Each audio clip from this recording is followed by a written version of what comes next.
கர்த்தருக்குள் பிரியமானவர்களே, ஜூலை 3 இன்றைய பனித்துளிகளின் தலைப்பானது இன்னும் வீடு சேரவில்லை. வசனம் பிலிப்பியர் 3 அதிகாரம் 20 வசனம். நம்முடைய குடியிருப்போ பரலோகத்தில் இருக்கிறது. அங்கே இருந்து கர்த்தராயிருக்கிற இயேசு கிறிஸ்து என்னும் இரட்சகர் வர எதிர்பார்த்து கொண்டிருக்கிறோம். ரூஸ்வெல்ட் அமெரிக்க ஜனாதிபதியாக இருந்த காலம் அது. ஒரு முறை அவர் ஆப்பிரிக்கா தேசத்திற்கு பயணப்பட்டார். அங்கு தன்னுடைய பணிகள் நிறைவு பெற்றதும் ஒரு சில வாரங்கள் கழித்து ஒரு பெரிய கப்பல் ஒன்றில் தாயகம் திரும்பினார்.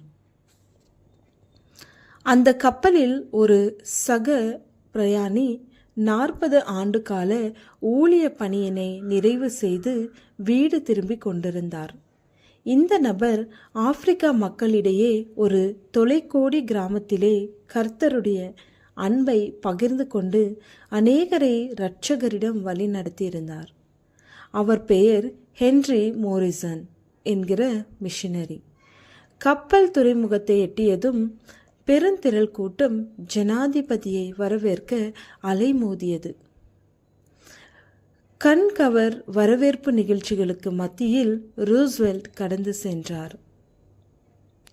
40 வருட கால ஊழியத்தை நிறைவு செய்துவிட்டு வீடு திரும்பிய ஊழியர் ஹென்றி மோரிசனை வரவேற்க ஒருவர் கூட செல்லவில்லை. குறுகிய கால அயல்நாட்டு பயணத்தை முடித்துவிட்டு வீடு திரும்பும் ஜனாதிபதிக்கு பிரம்மாண்ட வரவேற்பு கிடைக்க 40 ஆண்டுகள் ஊழிய பணியை அயராது செய்து வீடு திரும்பும் தன்னை வரவேற்க யாரும் வரவில்லையே என்று தன் மனதில் அழுதார். கர்த்தருடைய ஊழியர் காதில் ஒலித்த மெல்லிய குரல் இவ்வாறு கேட்டது: மகனே, நீ இன்னும் வீடு சேரவில்லை. உன் தாயகம் பரலோகம். அங்கு நீ வரும்போது உன்னை வரவேற்பதற்கு நானும் எண்ணற்ற தூதர்கள் இருப்பார்கள் என்று கர்த்தர் மெல்லிய குரலாலே தேற்றினார். நம்முடைய குடியிருப்போ பரலோகத்தில் இருக்கிறது. அங்கே இருந்து கர்த்தராயிருக்கிற இயேசு கிறிஸ்து என்னும் இரட்சகர் வர எதிர்பார்த்து கொண்டிருக்கிறோம். ஒவ்வொரு கர்த்தருடைய மனிதனும் தன்னுடைய வீடு பரலோகத்தில் உண்டு என்பதை உணர வேண்டும். அநேகர் இந்த பூலோகத்தில் தாங்கள் கட்டும் வீட்டையே நிரந்தர வீடாக எண்ணுகின்றார்கள். பக்தனாகிய தாவீது பின்வருமாறு எழுதுகிறார்: தங்கள் வீடுகள் நித்திய காலமாகவும் தங்கள் வாசஸ்தலங்கள் தலைமுறை தலைமுறையாகவும் இருக்கும் என்பது அவர்கள் உள்ளத்தின் அபிப்பிராயம். அவர்கள் தங்கள் நாமங்களை தங்கள் நிலங்களுக்கு தருகிறார்கள். சங்கீதம் 41 அதிகாரம் 11 வசனம்.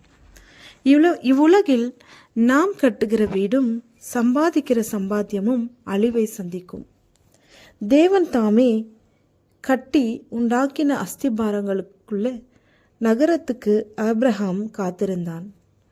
வீடுகளில் குடியிருக்கும் நாம் அனைவரும் இன்னும் வீடு சென்று சேரவில்லை என்பதை நினைவில் கொண்டு அந்த நித்திய வீட்டின் பிரஜைகளாக மாற கர்த்தரிடத்தில் நம்மை நாமே ஒப்பு கொடுப்போமாக. ஜெபம். அன்பின் பரம தகப்பனே, நீர் ஆயத்தம் செய்யும் நித்திய வீட்டில் நாங்கள் பங்கடைய உதவி செய்யும். ஆமேன்.